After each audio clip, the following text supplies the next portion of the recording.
नमस्कार दोस्तों, एम्प्लॉय खबर चैनल के एक और नए वीडियो में आप सभी दोस्तों का फिर से एक बार स्वागत है। ईपीएस 95 पेंशन धारकों का मुद्दा फिर से यहां पर जो है लोकसभा में गरमाया है। लोकसभा में विपक्ष के एक बड़े नेता असदुद्दीन ओवैसी जी ने यहां पर जो है ईपीएस 95 पेंशन धारकों का मुद्दा सदन के पटल पर रखा और ईपीएस 95 पेंशन धारकों की मांगे कब तक यहाँ पर जो है मंजूर होगी, इस तरह के प्रश्न यहाँ पर जो है कड़े शब्दों में किए हैं। जैसा कि आप स्क्रीन पर भारत सरकार वित्त मंत्रालय की ओर से लोकसभा का एक लिखित प्रश्न संख्या 2132 का प्रपत्र यहाँ पर जो है देख पा रहे होंगे, जिसमें बताया गया है कर्मचारी पेंशन योजना 1995 के तहत पेंशन वृद्धि के संबंध में यहाँ पर जो है प्रश्न किए गए हैं। और ये प्रश्न किसने किए हैं? ये प्रश्न श्री असदुद्दीन ओवैसी जी की ओर से यहाँ पर जो है किए गए हैं। प्रश्न क्या क्या किए गए हैं तो पहले ये जान लेते हैं और उसके बाद यहाँ पर वित्त मंत्रालय की ओर से क्या जवाब इन प्रश्नों के आए हैं ये भी जो है आपको यहाँ पर बताएंगे। तो यहाँ पर पहला प्रश्न है कि क्या सरकार को कर्मचारी पेंशन योजना ईपीएस 1995 के तहत पेंशन भोगियों के न्यूनतम पेंशन राशि में वृद्धि का अनुरोध करने संबंधी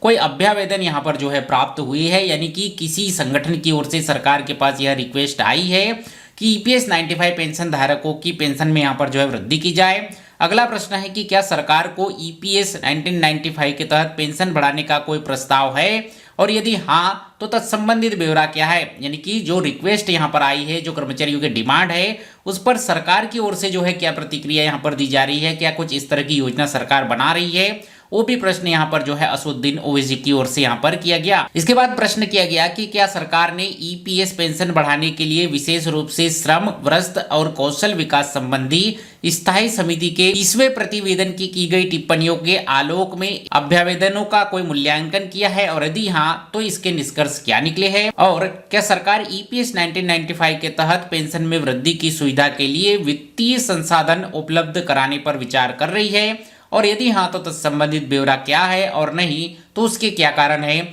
इस तरह के प्रश्न यहाँ पर जो है ईपीएस 95 पेंशन योजना को लेकर यहाँ पर जो है असदुद्दीन ओवैसी जी ने लोकसभा में यहाँ पर जो है प्रश्न किए हैं। आइए यहाँ पर जान लेते हैं कि अब वित्त मंत्रालय की ओर से इनके क्या जवाब यहाँ पर दिए गए हैं। तो वित्त मंत्रालय की ओर से श्री पंकज चौधरी जी की ओर से यहाँ पर जो है जवाब दिए गए, और पहला प्रश्न जो था कि क्या सरकार के पास कर्मचारी पेंशन योजना की बढ़ोतरी के लिए कोई अनुरोध यहाँ पर जो है आए हैं, उस पर जो है सरकार ने यहाँ पर स्वीकारा है कि श्रम और रोजगार मंत्रालय ने सूचित किया है कि कर्मचारी पेंशन योजना ईपीएस 1995 के अंतर्गत न्यूनतम पेंशन की राशि वृद्धि कराने का अनुरोध करते हुए ट्रेड यूनियनों सहित विभिन्न हितधारकों ने यहाँ पर जो है अभ्यावेदन प्राप्त हुए हैं, यानी कि ट्रेड यूनियनों की ओर से ईपीएस 95 पेंशन धारकों की पेंशन वृद्धि करने के अनुरोध यहाँ पर जो है सरकार के पास आए हैं। अगले दो प्रश्नों का यहाँ पर जो है उत्तर देते हुए श्रम मंत्री कहते हैं कि ईपीएस 1995 एक परिभाषित अंशदायी परिभाषा लाभ यानी कि सामाजिक सुरक्षा योजना है। कर्मचारी पेंशन निधि का कॉपर्स नियोक्ता द्वारा वेतन के 8.33% की दर से अंशदान तथा केंद्र सरकार द्वारा बजटीय सहायता के माध्यम से जो कि 1.16% की दर से प्रति माह 15,000 रुपए तक की राशि के अंशदान से बनाया जाता है। इस योजना के तहत सभी लाभ ऐसे संचयन को प्रदान किए जाते हैं ईपीएस 1995 के पैराग्राफ 32 के अंतर्गत तथा अधिदेशित निधि का वार्षिक मूल्यांकन किया जाता है तथा 31/3/2019 तक निधि के मूल्यांकन के अनुसार बीमांकित घाटा हुआ है। यानी कि सरकार का यहाँ पर कहना है कि ईपीएस 1995 योजना का 31/3/2019 की तिथि तक मूल्यांकन करने के अनुसार उन्हें जो है इस योजना के हिसाब से यहाँ पर जो है बीमांकित घाटा हो रहा है। अगले दो प्रश्नों का यहाँ पर जो है उन्होंने जवाब दिया है कि सरकार ने वर्ष 2014 में पहली बार बजटीय सहायता प्रदान करके ईपीएस 95 के अंतर्गत प्रतिमाह न्यूनतम 1,000 रुपए पेंशन प्रदान की, जो कि कर्मचारियों के निधि संगठन ईपीएस के प्रति वर्ष प्रदान की जाने वाली वेतन के 1.16% की बजटीय सहायता के अतिरिक्त थी। पिछले 5 वर्षों के दौरान कर्मचारी पेंशन योजना 1995 के अंतर्गत भारत सरकार ने 1.16% के संविधानिक अंशदान तथा प्रति माह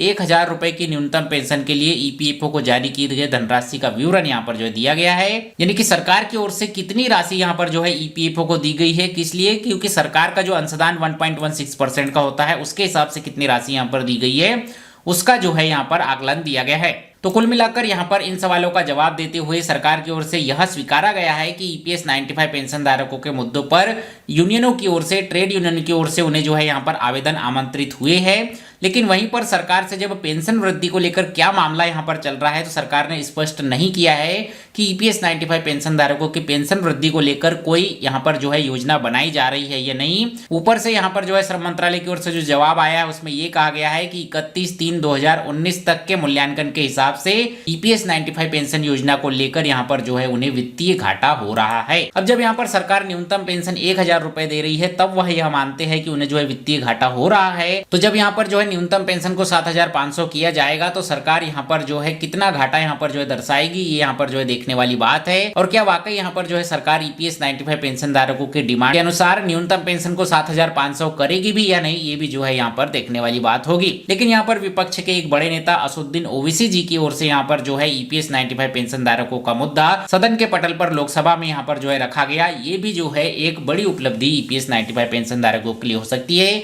कि उनकी आवाज यहाँ पर जो है बड़े बड़े नेताओं तक जा रही है और वह जो है सदन में ईपीएस 95 पेंशन धारकों का मुद्दा उठा रहे हैं। तो यही एक लेटेस्ट अपडेट ईपीएस 95 पेंशन के अकॉर्डिंग निकल कर आ रहा था, जिसके बारे में आज के इस वीडियो में मैंने आपको अपडेट दी। उम्मीद करता हूं ये वीडियो जानकारी, ये अपडेट आपको जो है पसंद आया होगा। ये वीडियो जानकारी आपको अच्छी लगी हो तो वीडियो को लाइक कीजिए, अपने सब दोस्तों के साथ शेयर कीजिए। इसी तरह से पीएफ पेंशन सरकारी योजनाओं से जुड़े नए लेटेस्ट अपडेट, कर्मचारियों से जुड़ी हर खबर को जानने के लिए चैनल को सब्सक्राइब कर लीजिए। साथ ही हमारे एम्प्लॉय खबर के व्हाट्सअप चैनल से भी जुड़िए, वहां पर जो है आपको यूट्यूब से पहले अपडेट मिल जाते हैं और छोटी बड़ी जो भी खबर जिन पर जो है वीडियो नहीं बन सकते उनका अपडेट भी जो है आपको यहाँ पर जो है मिल जाता है। तो मिलते हैं आपसे अगले वीडियो में, तब तक के लिए जय हिंद, वंदे मातरम।